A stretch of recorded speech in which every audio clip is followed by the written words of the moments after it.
morning students. This week we are going to see Geography Unit 1. The topic entitled as Representation of Geographical Features, that is Geographic Features.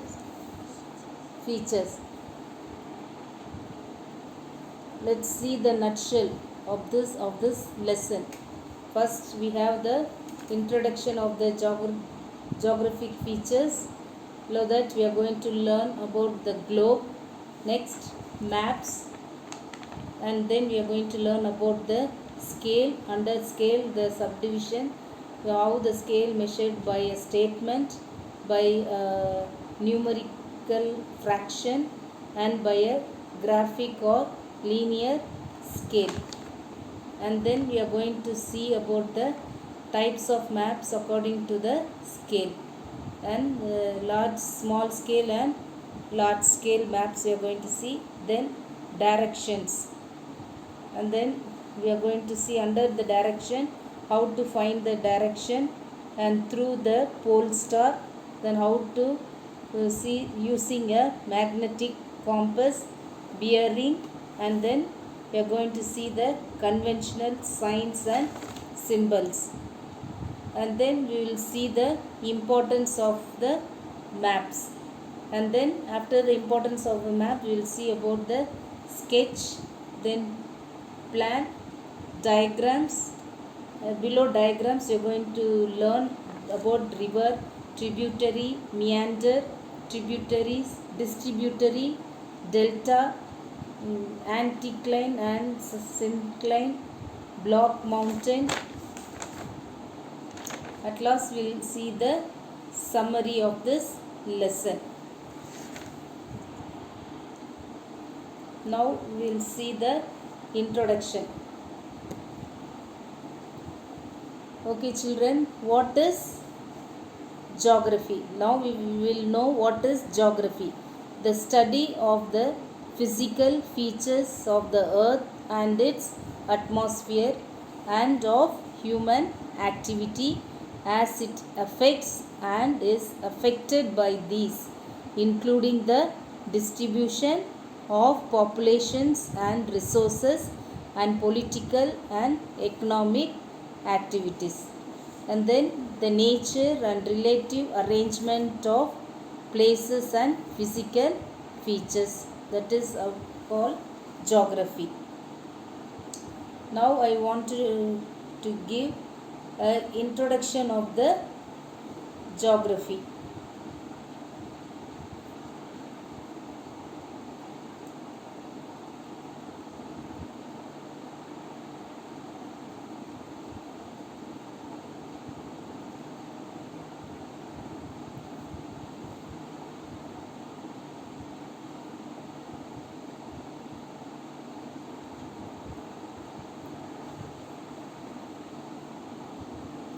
Now I told you what is geography, and now we will see the introduction to the geography. Study of the relationship between man and environment in course of time and space. The study of the earth and its features and of the distribution of life on the earth, including human life and the effects of human activity. Geography, what is that? Geo means the earth, geographin, that is to write or description. The field of geography, what is the field of geography? Multidisciplinary, the social and natural science. Okay children, what is the theme in geography? Location, place, region, movement, and man, environment, interaction. This is about the introduction of the geographical features. We cannot see the entire earth of the same time because it is a huge size and spherical shape. Even the pictures taken from satellites show only half of the earth. Thus, a model of earth can help us to view the entire earth and learn about it. Now we are going to see what is globe. all of you know what is globe. A small human-made model of the earth is called a globe.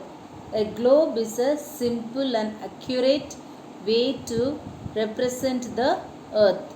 The map drawn on a globe shows the correct size, shape, and location of oceans and continents. It also shows the correct position of places in relation to one another. However, a globe has the following limitations. What are they? It is difficult to carry.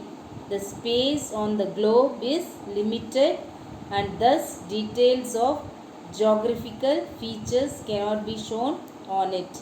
A globe cannot be made for a part of the earth. It is difficult to make a large size globe and use it. Next we will see what is maps. To overcome the limitations of a globe, we need something simple and easy to learn about the earth. Therefore, we need maps.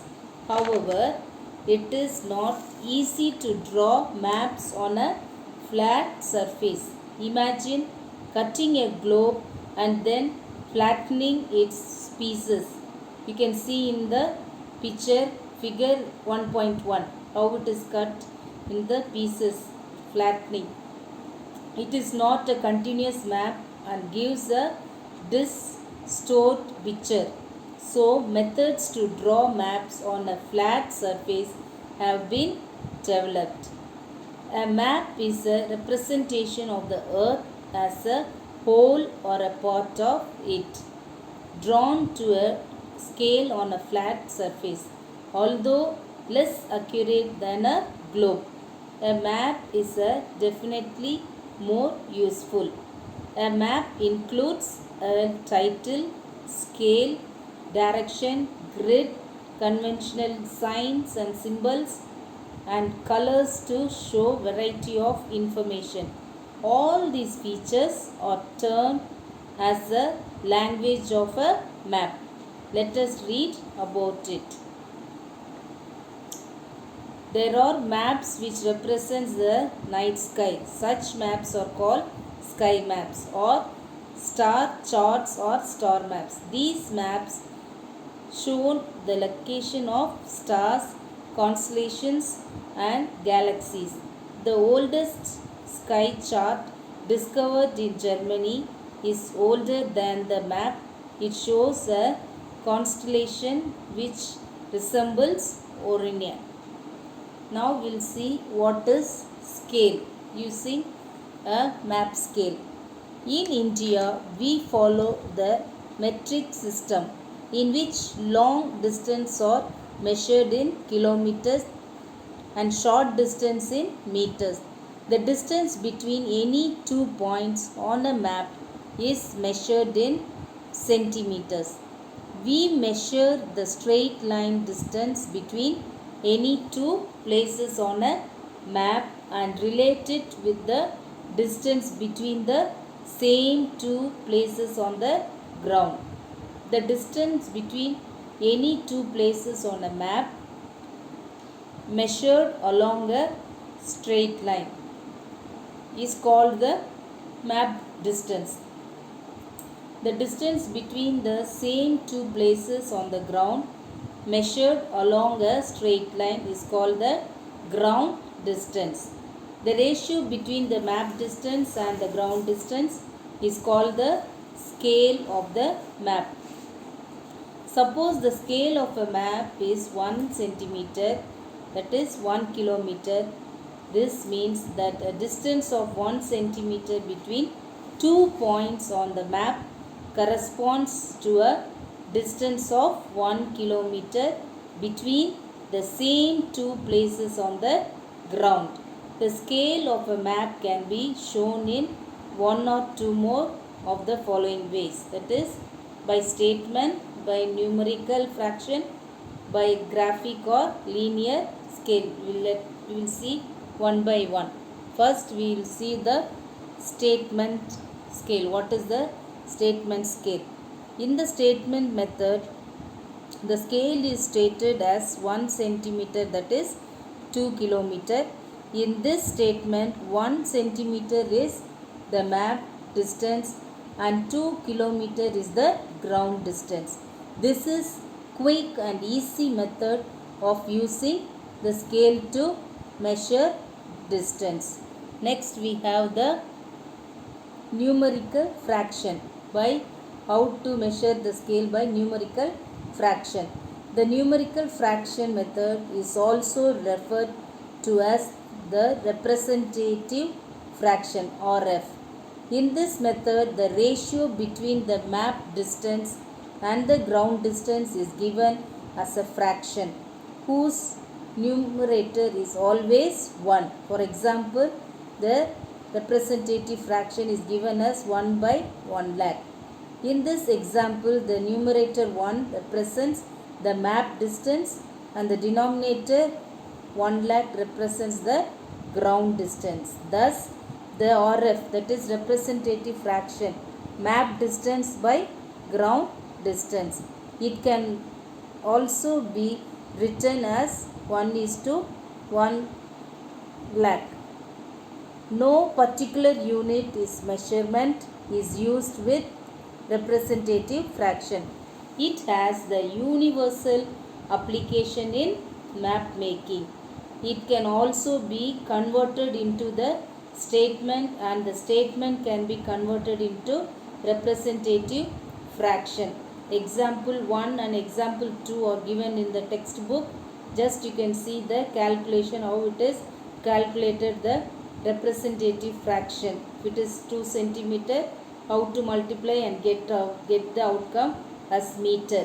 Then 2 centimeter, it is multiplied and get into centimeter. And example 2, this find the statement of the scale. Kilometer, that is representative fraction 1 by 2,50,000. That is RF is 1 by 2,50,000. That is 1:2,50,000. As the statement of scale has to be in kilometer, we should start with the centimeter as a unit of measurement.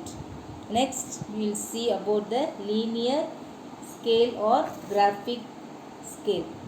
Okay, children, now we will see that in the graphic or linear scale method, the map distance is shown with the help of a straight line. You can see in the picture 1.2. The length of the line depends on the size of the map. It is usually between 12 centimeter and 20 centimeter. This line is divided into parts known as primary divisions.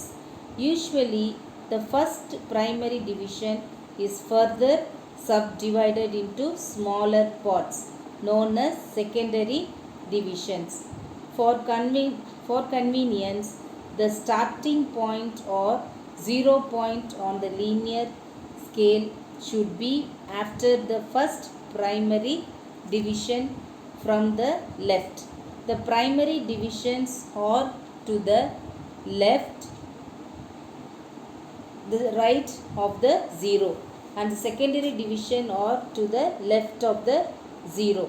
The linear scale is useful to measure the distance directly from the map. It also gives the figures or values of the corresponding ground distance. Now we will see the types of maps according to the scale. We have two types, that is small scale and the large scale maps. We will see what is small scale. The small scale maps show a very large area with less detail. You can see in the figure map 1.1. The maps in an atlas and the wall map used in classrooms are small scale maps.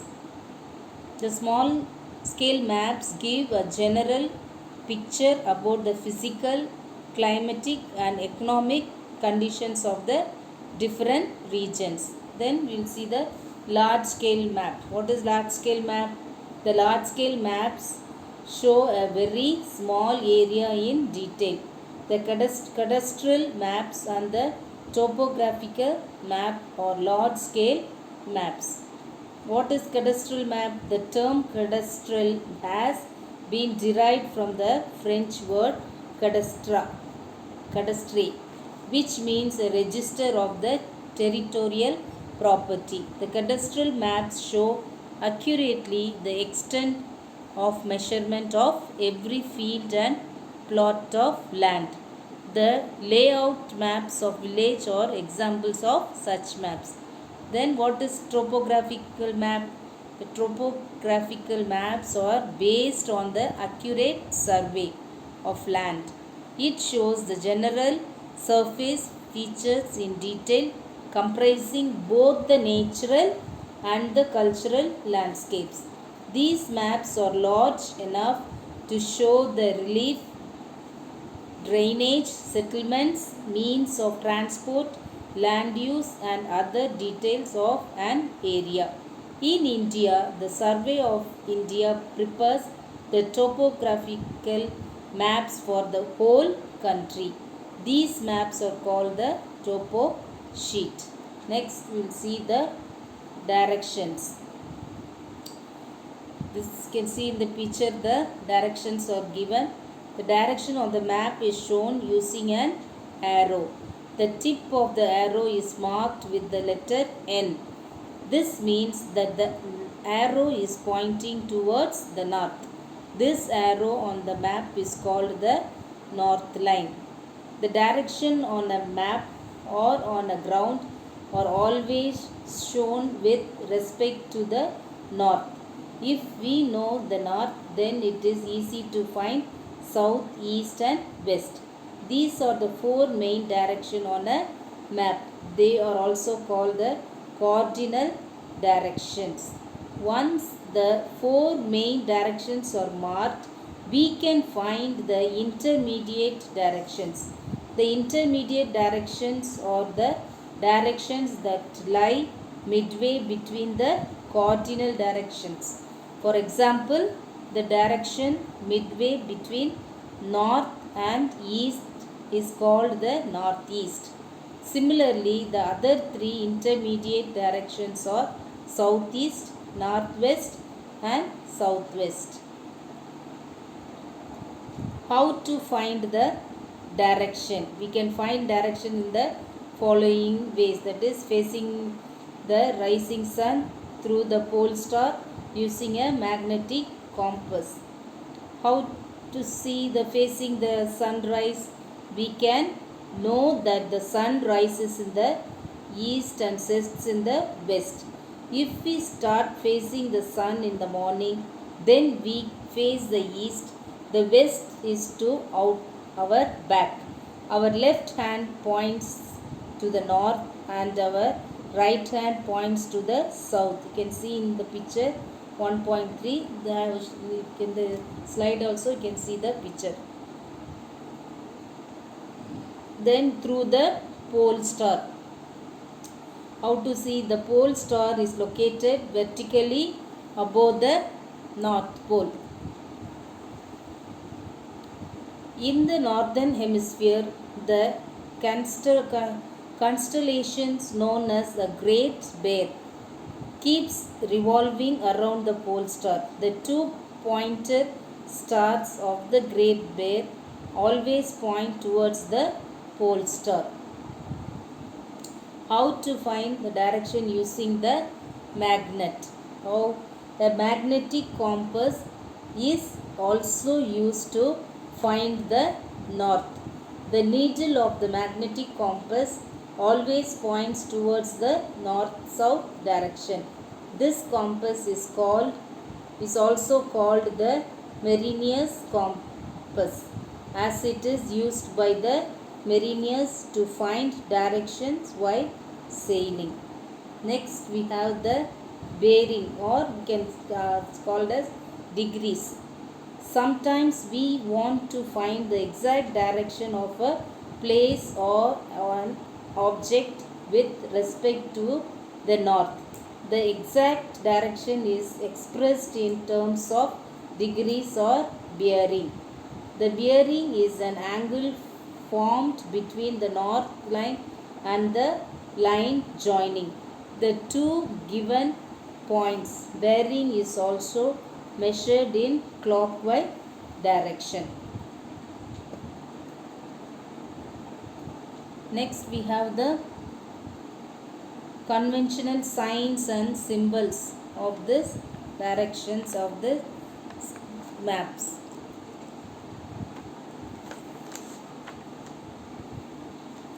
Maps are used to record and show a variety of information like political boundaries, relief features, climatic conditions, distribution of resources, population means of transport, social and cultural features, cities and towns, and so on.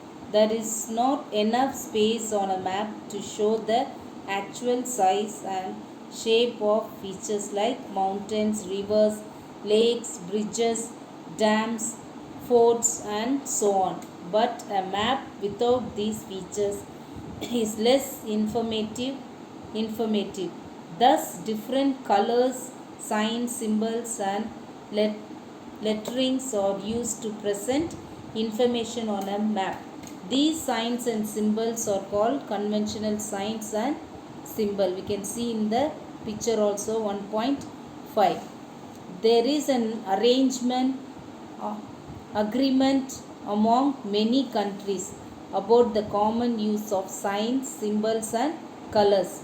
For example, blue is always used to show water bodies, and green is shown to show the plain. The information shown on the map can only be read and understood by those who know the language of a map.